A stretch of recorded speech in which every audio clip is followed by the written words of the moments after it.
Welcome to the New York Times Close-Up. I'm Clyde Haberman, filling in for Sam Roberts. This weekend, two venerable New York economic drivers have their showcase events.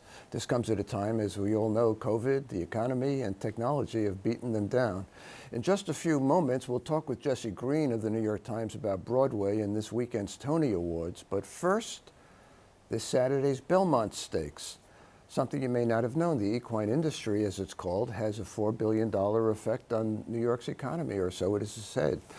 Joining us now to discuss this is the New York Times writer Joe Drape, who writes about the intersection of sports and money, and whose most recent book is The Saint Makers, about the Catholic Church's canonization practices.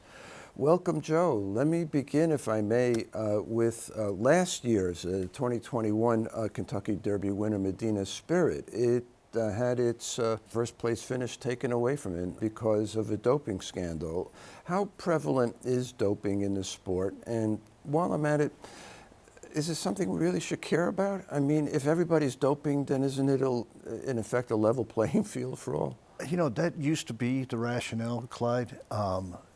Basically, the animal rights movement has gotten new steam on this here. And I've looked at congressional testimony back since the 1970s. I've been in 3 decades to hear more. Right. This has been a problem. There's not a level playing field, and it's harmful to the animals. And I think that's what supplanted the let them all cheat rule, is because 30 million people a year watch these Triple Crowns, the Belmont being the final of those.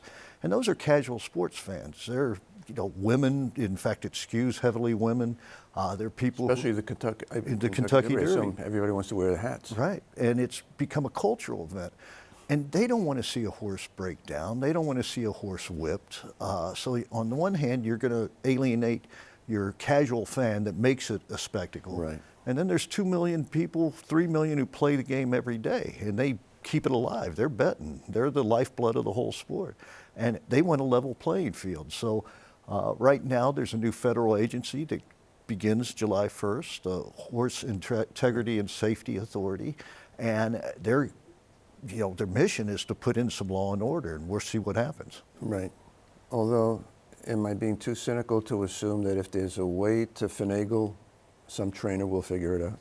Yeah, pretty much. I mean, you look at what happens on the human side. I mean, I was going to say, you look at baseball and other sports. Baseball, track. Right. There's rogue labs out there that are always two steps ahead of the posse, and that's pretty much human nature. And we see that, unfortunately, in all stratas of not just sports, but of life. Joe, you've written about the deaths of horses on the track, as you referred to before, and in the stables soon after, in rather surprisingly large numbers. You haven't written about that of late. Is this a new phenomenon, or is this something that's just been going on for a long time? The fact that you've written about it so much suggests it is a new phenomenon. Well, it's in numbers anyway. The numbers are actually coming down because of recent developments. The Santa Anita 3 years ago, I think that's what you're referring to.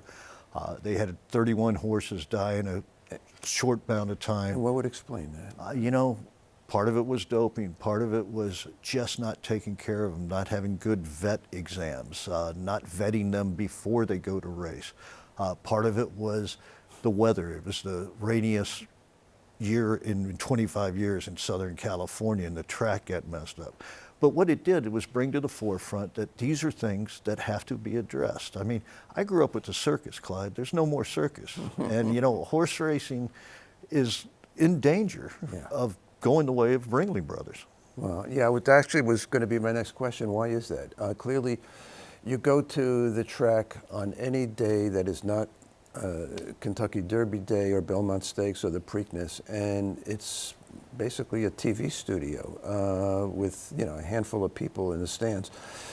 What accounts for this? Well, I think there's so many options right now. We talk about streaming options. We talk about casinos coming into New York City. This has already happened all over the country.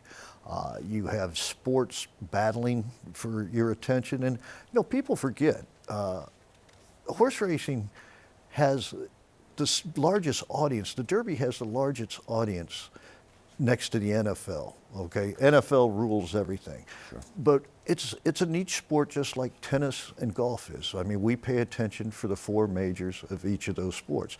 That's their time to shine. So, I think it's getting squeezed by all kinds of things, and that's why it's very important to reestablish itself as a fair, fun, entertaining, and safe sport. And frankly, I'm not sure they're going to be able to do that, but it's worth the effort.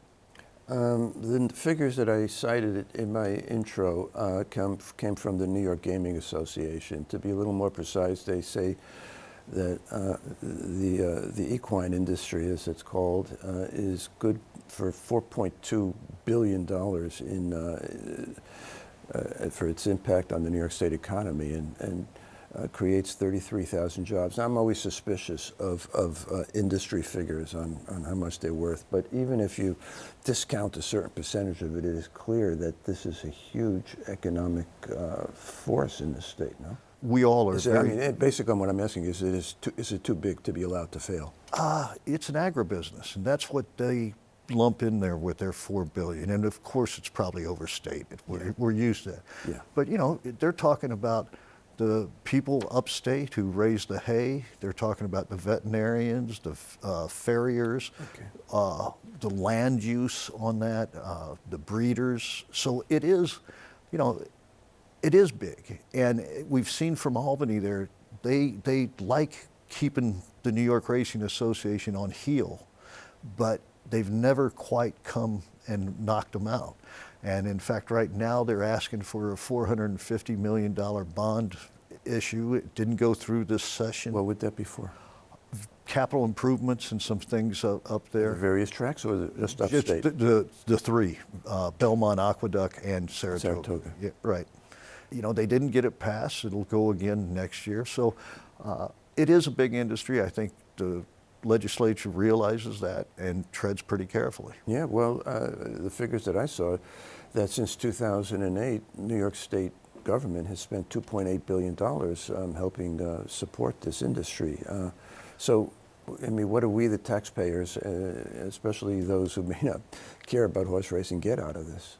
I'm not an expert on this, but the $2.8 billion, most of it comes from the slot machines and the gambling things. It's tied in there. And so everybody really has to separate this Pandora's box, because nobody really knows where the money's coming and going at this. But taxpayers definitely have the right to say, hey, show me where my money's coming from. How much is going in and what is it going for? And I think that's very fair. Has online gambling changed the sport itself, or is it just a new form of throwing your money away? Well, the online gaming, the TV studio, as you mentioned, horse racing, you've been able to bet on an app or at a computer for 10, 12 years. Mm-hmm. Now we've got this rush of sports betting, and it puts you on the couch with your phone, watching the Celtics-Warriors game, and giving you a huge menu of options to spend or blow your money.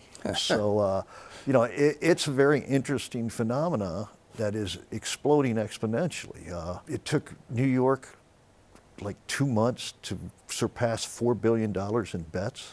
Wow. And, wow. That means a lot of people are playing it. That sure does. And I assume that's some revenue for New York State, right? There is some revenue, and that's always been the rationale, and it's the rationale again for these casinos they're trying to place downstate here in New York. I think I read there's a $500 million fee just up front. Joe, you've been covering the sport for a very long time, and I got to say, you write so well that there are times I've wanted to break your knuckles. You write so damn well. And folks, by the way, if you really want a treat, get Joe Drape's piece on this year's Kentucky Derby. Every paragraph in it was gold. I'm not exaggerating. It was an extraordinary bit of work. What's the main appeal of the sport to you? You've been doing this a while now. Yeah, and thank you for the nice words, well, the kind words. But not kind. I didn't grow up to be a turf rider. Okay? I backed into it by accident. I enjoyed the sport long before I wrote about it. To me, it's like people doing the crossword puzzle. There's definitely That's me. Yeah. It's definitely a mental exercise of handicapping it. I love the history of the sport. You know, people don't realize it's the only sport ever run out of the White House. Andrew Jackson ran a stable out there. Oh, really? It's probably the oldest sport in America. You know, and it's basically the American character. My horse is faster than yours, and let's bet on it. So there's a lot of it that I just have sort of inhaled and kind of enjoyed on the deal. And then frankly, I've broken a hell of a lot of stories on that beat because it is so rife with, I don't want to say corruption, it's just so free and easy right now, Clyde. I mean, if I'm covering the NBA, they trot out a guy to talk to 22 of us for 10 minutes and trot him back. If I go to the racetrack at 6 in the morning, I'm going to see the sheik, the captains of industries, grooms, trainers, jockeys, and you have a coffee. You've been in the backside of Saratoga. You have coffee, and you talk, and you pick up great stories. So just as a beat, it's been enjoyable. I mean, hey, I go to the racetrack. That's not a lot of work. But well, the mere fact that you just said 6 in the morning, to me, that already smells of work. Are there particular people in the sport that fascinate you, be it the jockeys or the trainers, the owners? What more and more the owners seem to be Middle Eastern emirs, but in dealing with the jockeys, for example, are they receptive to you? And since so many of them are from Latin America, I don't have no idea what your Spanish is like or what their English is like, but I suspect there is a language issue. There is, but I just got back in the next, by the time this airs, I will have a story on Sonny Leon, who won the Derby on there, who's from Venezuela. Rich Strike, I believe. On Rich Strike, and I went to Cincinnati, and his home track is what they call Racino. It's a little track with slot machines, and people are more interested in the slot machines than they are the racetrack. But it was fascinating to see these guys. They go to work every day. It's very much, they kind of remind us of us. You know, it's a craft, it's a trade, you apply it. Yeah, fair enough. We've only got seconds left. You got a favorite in the Belmont that you're allowed to talk about? Yeah, Rich Strike. You know, come on. I missed the wedding. There's a saying, when you miss the wedding at 80 to 1, don't go to the funeral, because he's going to be like 7 to 2, so we're not going to make it. Since he came on so strong, I mean, this is the longest of the 3 races, right? So theoretically. Theoretically, but he can't fall far back like he did the last time. Yeah. This is he got a great pace, so. All right, folks, you heard it from the horse's mouth, if you will. Rich Strike. Thank you, Joe Drape. Next up, Sunday's Tony Awards.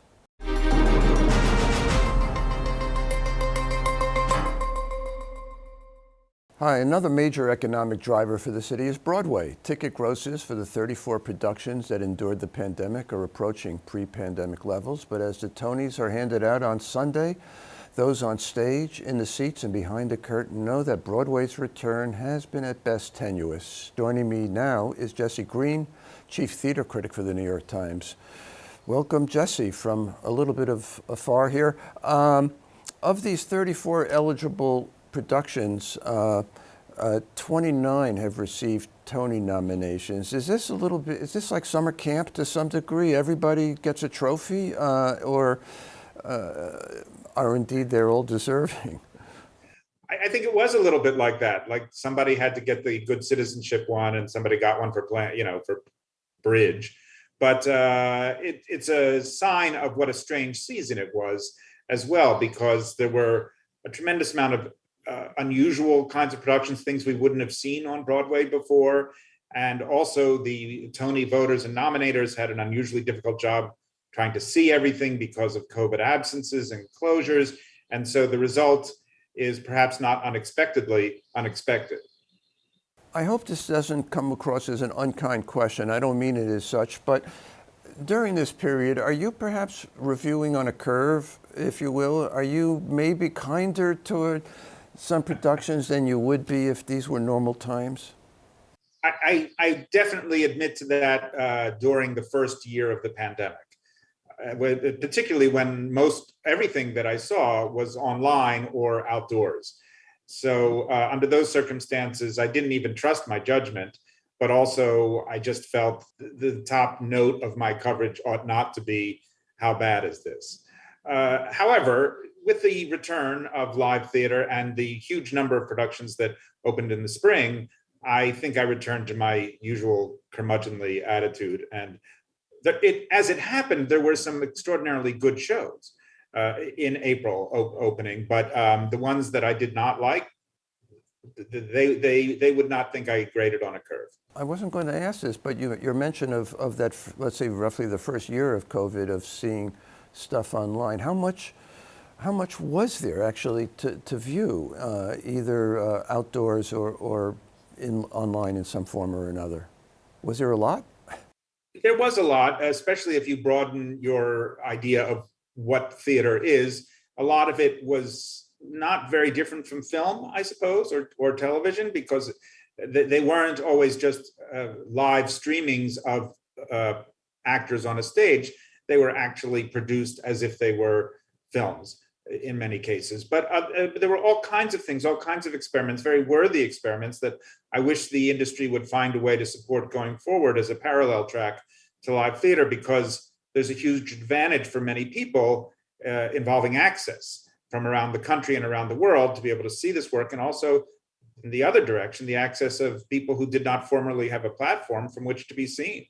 And I think both of those things are valuable to the health of the industry. In the 2018-2019 season, the last season that was a normal season, Broadway. I don't remember that, Clyde. Okay. What? All right, I know it was prehistory, but still, the prehistoric records show that there were $1.8 billion in box office receipts. That was a record then, and Broadway was healthy, seemingly invincible. Do we have a sense in this COVID age, which may still last for a while, how many ancillary businesses and jobs are lost, hopefully just temporarily, but perhaps even permanently? I mean, the reason I asked is I was struck very early on in the pandemic. We at the Times did a story on the folks who launder the costumes overnight. It never dawned on me, and I'm a fairly regular theater goer, that, yeah, somebody's got to launder the costumes. Well, those jobs were gone. Are there a whole load of jobs like that that are related to Broadway, not to mention restaurants and so on in the Broadway district, that are going to be gone for quite a while? Yes, there are, often involving costumes, but also set building, light rentals, shoemaking, wig making, all of the, I mean, that whole industry was on a decline for many years, largely because of rent increases in the theater district, pushing them further and further away. And then they become insupportable in terms of convenience for the theaters, and consolidations and all kinds of other changes in the industry. But the pandemic really knocked a lot of them out, and those that were not able to get grants from the government went out of business, and others are not yet back because the return of theater, as you mentioned, is a little bit iffy still. We do not have tourists in anywhere near the numbers we used to have. So we're depending entirely, almost entirely, on a local audience. Right. In normal times, 2/3 of the audiences are tourists. That is for sure. So yeah, if they're not here, Broadway's got a problem. Can I ask what some of the standout performances, plays were for you this past season? And I'm sort of separate from which ones you think will win Tonys, which I also want to ask. But I guess it's a two-headed question. What stands out for you? And you want to handicap a few key categories? Among the plays and the play revivals, it was an extraordinarily good year. And that may sound contradictory to what I just said previously, but really what happened is that the ground, it was like a post fire, like after a forest fire when new things can grow. So we saw a lot of new and exciting stuff because a lot of theaters didn't have tenants or didn't have things to put as the next show on their season. And because of other things that were happening during the pandemic, including the calls for greater diversity of performers and also of plays. So we got a lot of that. I don't know whether it will continue once the regular Broadway fare becomes viable again, but for my money, that made it a really interesting season. That said, among the very fine plays that ran the season and is very likely to win for best play is the Lehman trilogy, about the family of financiers through history, and its amazingly chic production by Sam Mendes, and probably also its lead actor Simon Russell Beale will win for best actor in a play. There were also quite interesting plays from established playwrights like Tracy Letts, who has a play called The Minutes, and a play called Hangmen by Martin McDonough, but also plays that we would not necessarily have seen in the past. A play by Dominique Marceau called Skeleton Crew, and a wonderful revival of a play by Alice Childress that was supposed to come to Broadway more than 60 years ago, but was kept out by gatekeepers, you might say, called Trouble in Mind. And I think that's one of the toss-up possibilities for the Play Revival Award. So, there was quite a lot among the plays. It was not a great year for musicals, or at least for me. Many people liked The Music Man. I didn't. Funny Girl was skunked in the nominations, I think appropriately so, except for one nomination. The contest is between Company, the gender-switched revival, which I did not care for, and Caroline or Change, which was a fantastic production, which I would have wanted to win. Probably Company will win. And among the new musicals, there was the Dylan jukebox called Girl from the North Country, which was excellent, but basically stands no chance of winning. And there was the Henry VIII Wives sing-off called Six, which was a hoot. And then the real fight will be between A Strange Loop, the new musical about a black gay man writing a musical about a black gay man writing a musical about a black gay man, ad infinitum into the mirrors, and MJ at the other end of the entertainment spectrum, the Michael Jackson musical. Yeah. So those will be the two fighting it out, both for the best actors and also for the best musical. And will the likely best play, which I assume is Lehman Trilogy, will that match what your heart says should win? Well, you can duck it if you want. It's okay. Yes, no, I don't want to duck it. If depends on how you read the meaning of the award best play. I have always understood it to mean in my heart the best written play. But in fact, the award does not go to the author. It's a very complicated set of rules I won't bore you with, but it's basically for the production. And as you may see, when these plays win, there's a whole scrum of producers and angels running onto the stage, and the author sometimes can barely be seen among them. In this case, I would definitely say I would give it the award for the production. It was an amazing production. For the playwriting, I probably would not. I had some issues about what it chose to focus on in its enormous length and what it chose to ignore, which things were glossed over, which things were not. But it was certainly good enough to produce a great production. I think I would have given the award to a play called, which no one saw, called Is This a Room? Or Dana H. These were two plays. I spoke earlier of the amazing growth of unusual work on Broadway some of which you would never have seen except off Broadway or even off Broadway in previous years. These two were very much in that mold and extremely powerful.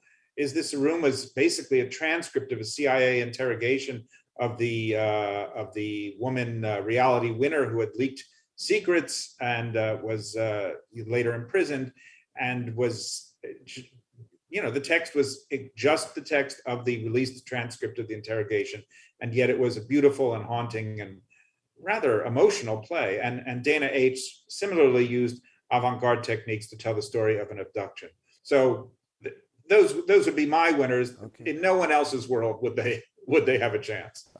Well, that's an important world, though, for many of us. Angela Lansbury, who's age 96, is getting a special Tony for Lifetime Achievement. She scared the pants off of me as the mother in The Manchurian Candidate back in the original version of that in 1962, and then again as Mrs. Lovett in the original Sweeney Todd. What's been her enduring appeal, do you think? Well, part of it is her endurance. She was first on Broadway in 1957. She's been in 14 major roles since then. I'm not talking about bit parts. She has always returned to the theater from whatever she was doing in television and film.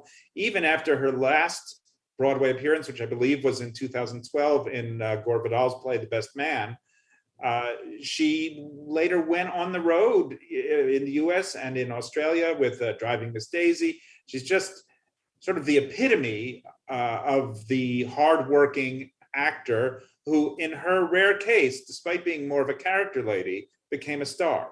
And I think a lot of Broadway enjoys the iconography of that. And as well, she's given a lot back to the industry. When you go to the theater, how do you take notes? I know this is maybe a dumb question, but it's dark. No, it's an important question. It's dark. I mean, I would probably find myself writing on my leg inadvertently. I'll have to try that, Clyde. Well, I use this notebook. Here. There you go. Oh, okay. And here, I'll even show you the evidence. Okay, proof. Okay. And you may be able to see also that it's illegible. That's the problem. I can find the pad, but my handwriting is just ridiculous, and it's going up, on all weird angles. And when I get home, I try to transcribe it immediately. And about half of it, I cannot figure out what I wrote at all. Oh. But I maintain that it still is helpful. I think there's something that happens when you write something down that changes one neuron or has some small effect in the brain, and it helps guide me in my thinking when I do start to write. Of course, I then read the play. I try not to read a new play before I go to the theater because I want the author to have his or her way with me, and I don't want the surprises spoiled.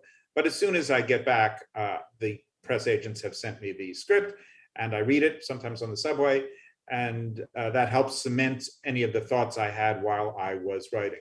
But the main thing is that what I'm writing down in that notebook might be a few ideas or a little note of what somebody did, or a trick of a gesture.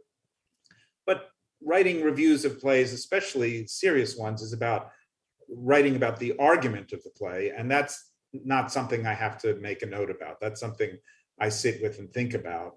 And as long as I have my memory, I'll be able to do that. Okay, well that'll be for a long time. Do you do a lot of research before? You said you don't, read up on it beforehand. But let's say you're going to a play that relies on history to some degree. Is it important for you to know how close to reality the play adheres to, or not? Yes, it is. I don't think it's a requirement of every play that it be historically accurate. I don't think that the show 6 about the wives of Henry VIII, which is a pop musical, necessarily fails because the women are singing contemporary pop songs that the women who it's about would not know. However, there are plays that set themselves up as a kind of authoritative record of something, and I want to know if they're cutting corners. Fair enough. So even if I haven't read the script, I will often do research ahead of time, since I know what the general subject is.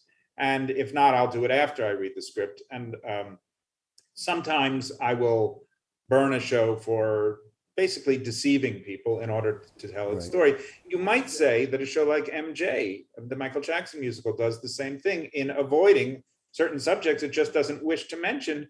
But I find it almost unethical not to mention when you're doing a laudatory show about an artist who was credibly accused of years of sexual abuse. Thank you, Jesse Green. You can catch running commentary on the Tonys on the New York Times website, nytimes.com. For CUNY TV, I'm Clyde Haberman of the New York Times. Thank you for watching.